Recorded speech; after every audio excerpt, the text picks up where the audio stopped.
Hello दोस्तों, अगर आप हमारे यूट्यूब चैनल पर नए हैं तो कृपया चैनल को लाइक और सब्सक्राइब जरूर कर दें। आज की जो डिक्टेशन है वो 80 वर्ड पर मिनट के लिए लिखाई जाएगी। तो चलिए डिक्टेशन स्टार्ट होगी 3 सेकंड बाद। Yes start. अध्यक्ष महोदय, जिस भावना से मैंने यह बिल पेश किया है उसको विरोधी पक्ष के लगभग सभी सदस्यों ने एकमत से महसूस किया है कि देश में बेकारी की जो समस्या है वह एक भयंकर समस्या है और उसके कारण हमारे देश का विकास, चाहे वह सामाजिक हो, आर्थिक हो या सांस्कृतिक, रुका हुआ है और ऐसी स्थिति में हम आगे बढ़ नहीं सकते हैं। इसी प्रकार से इस परिस्थिति का निर्माण हम पिछले 54 वर्षों से देख रहे हैं।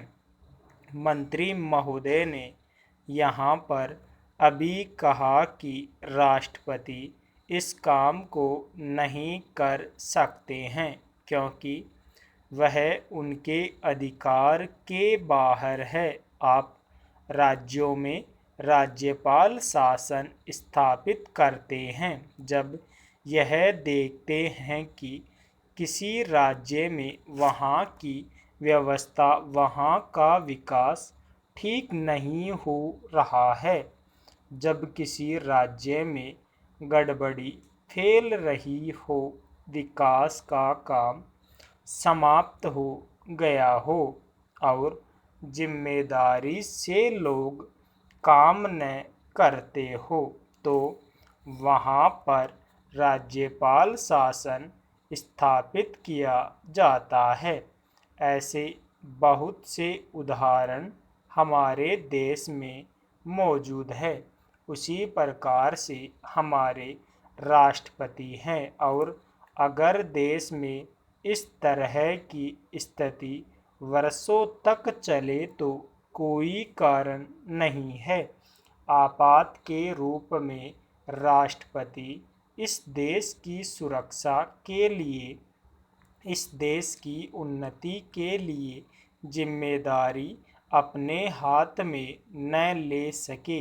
हमारे भाइयों ने बहुत से उदाहरण दिए हैं कि राज्यों में संयुक्त सरकारें नहीं चली, लेकिन उसके पीछे राजनीतिक हथकंडे थे।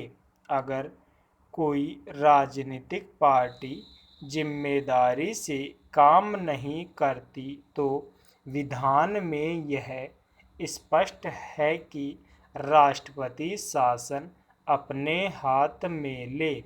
मैं एक उदाहरण देता हूँ कि संविधान में आदिवासी हरिजनों के उत्थान के लिए प्रण किया गया था कि 10 वर्ष में उनकी सामाजिक तथा आर्थिक स्थिति को सुधार देंगे पेरा, लेकिन यह सरकार उसमें भी असफल रही। उसको एक बार 10 वर्ष के लिए बढ़ाया गया और दोबारा फिर 10 वर्ष के लिए बढ़ाया गया। इसी तरह से उसको बढ़ाते जा रहे हैं, लेकिन उनकी आर्थिक और सामाजिक उन्नति आप नहीं कर पाए हैं। इस काम में सरकार बिल्कुल असफल हुई है। पिछली बार सरकार पर अविश्वास का प्रस्ताव भी आया था और वह पास होने वाला था।